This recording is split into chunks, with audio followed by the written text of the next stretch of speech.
বিশ্বনবী বললেন, যে ব্যক্তি রাত্রিবেলায় সূরাতুল মুলক তেলাওয়াত করবে তার কবরের আযাব হবে না।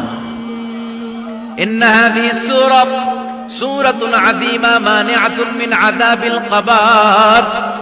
এই সূরাটা এমন সূরা, সাধারণ কোন সূরা না। এই সূরাতুল মুলক যে রাত্রিবেলায় তেলাওয়াত করবে তার কবরের আযাব থেকে তারে বাঁচিয়ে দিবে কে? নাম্বার 1 ফজিলত স্ট্যাটাস মনে থাকবে তো।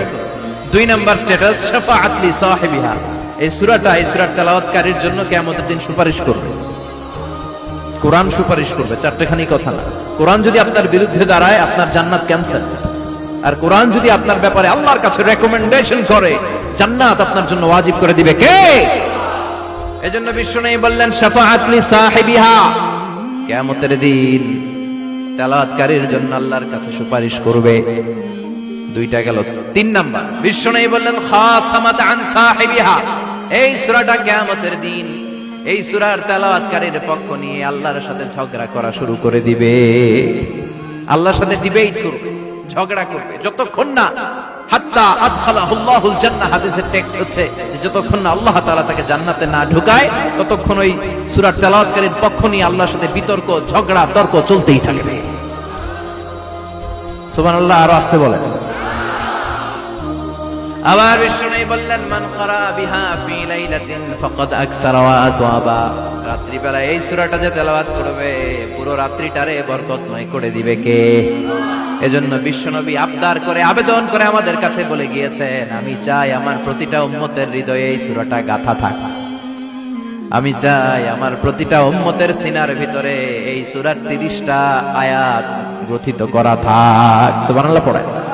মাত্র 30টা আয়াত মুখস্থ করতে রাজি আছেন? 1 মাসে কয়দিন? প্রতিদিন একটা করে আয়াত মুখস্থ করলে সূরা মুখস্থ করতে লাগবে কয়দিন? হ্যাঁ, হোমওয়ার্ক। এটা আপনাদের বাড়ির কাজ, যেহেতু ক্লাসে হোমওয়ার্ক দেওয়া যায় না। আরবিতে বলে আল ওয়াজিব আল মানজিলি। আমি গতানুগতিক তাফসীর করি না, আমি সমাজের খুঁতগুলো ধরে ধরে ডিসকাশনের মতো আমি করি। বিভিন্ন জেলায় যে ওখানকার ইয়াংদের সাথেও বসি, কথা বলি। এটাই আমার তাফসীর, এটাই কোরআনের এক্সপ্লেনেশন এন্ড ইন্টারপ্রিটেশন। এতেই মানুষ উপকৃত হয় বেশি। চিল্লা এখন ঠিক কিনা? তো এটা আপনাদের বাড়ির কাজ, মাইথার দিয়া বাসীদের বাড়ির কাজ। হায়াতে আল্লাহ বাঁচায় রাখলে আবার কখনো দেখা হলে জিজ্ঞেস করবো যে মুলক মুখস্থ হয়েছে কিনা। কে কে মুখস্থ করবেন না হাত তোলেন। সবাই করবেন। এবার কে কে মুখস্থ করবেন হাত তুলে আমার না আল্লাহর দেখা। আল্লাহ তুমি কবুল করো। আরো জোরে পড়েন আমিন। হাত নামান। এই সূরাটা it's an eye opener for you. এটা আপনার চোখ খুলে দিবে। এই সূরাটা আপনার চোখকে খুলে দিবে, আপনার ঘুমন্ত বিবেককে জাগিয়ে তুলবে। স্রষ্টার ব্যাপারে আপনার যদি কোনো সাসপিশন থাকে, সন্দেহ থাকে, এই সন্দেহের পাহাড়কে ভেঙে এই সূরা চুরমার করে দিবে। চিল্লায় বলেন সুবহানাল্লাহ। আল্লাহ ডেকে বলে, গোলাম, কিছু কিছু নাস্তিক আছে আমারে খুঁজে পায় না। এরকম কপাল পোড়া নাদান নাস্তিক বাংলার জমিনেও আছে না নেই? এরা বলে আনসিন ইজ নাথিং, যেটা দেখা যায় না ওইটা মানি না।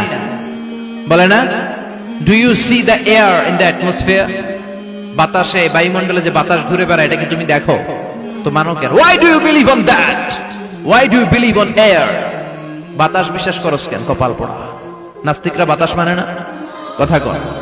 Do you see the bad headache someone feel in his head and he is shouting? মাথার ব্যথায়, মাইগ্রেনের পেইনে যখন কেউ চিৎকার করে তার মাথার ব্যথা দেখা যায়।